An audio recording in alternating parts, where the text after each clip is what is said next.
Hello, everyone. Okay, the Ph.Ph technique, uh, which Dr. Sibulo calls the Verzosa shake. It's actually a mechanical rotation of the nucleus using the Phaco tip and the chopper. Okay, remember, and with this technique, you don't have to do hydrodissection or hydrodelineation anymore. In the olden days, we would do the dissection and delineation. That was introduced because people wanted an extra layer after the nucleus. They wanted an extra layer, which is the epinucleus, before doing your INA.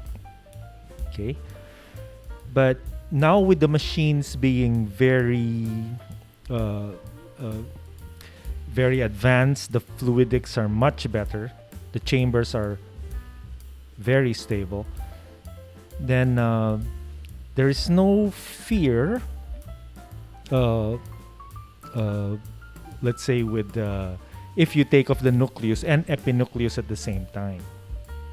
Okay, here, right here, you'll see already the Ph.Ph. Okay, so you'll dig in with the Phaco tip, and then you'll hug the edge of the nucleus with your chopper. Okay, so you dig in like this, and then then look at there. It's just a rotation, just a little rotation. That's all you need. Just move it a little bit. You skip the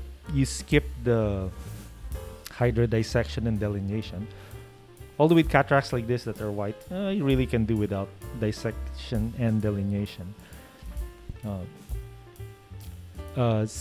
When you do this Ph.Ph technique, you will end up taking off the nucleus and the epinucleus together. Yeah. Remember, in the usual way, you take the nucleus off first, and taking off the nucleus first and you're left with the epinucleus, it's actually sometimes the more dangerous layer to remove, because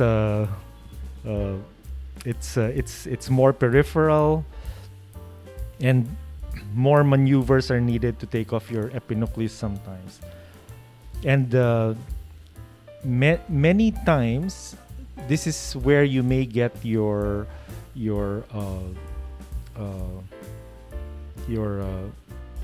posterior capsular rupture. Okay.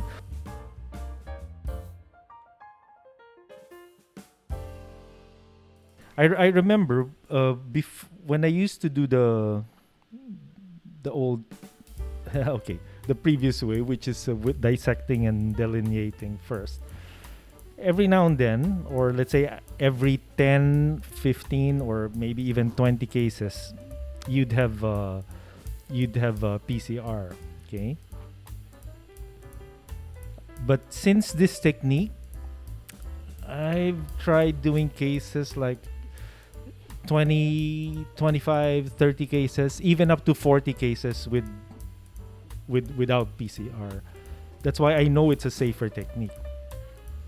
And that's another proof that a lot of the PCRs happen during removal of the epinucleus, which you skip with this technique because you take off the epinucleus with the nucleus at the same time.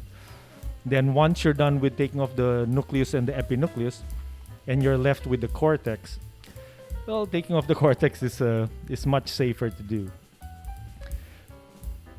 Yeah, using the INA tip, or if you have capsule guard, then it's usually a safe. Okay. Yeah, so that's the technique. So it's a much faster technique. You'll notice a 20 to 30% reduction in time. Yeah, so it's faster. So it's an advantage for the surgeon. It's an advantage for the patient. So everything becomes faster.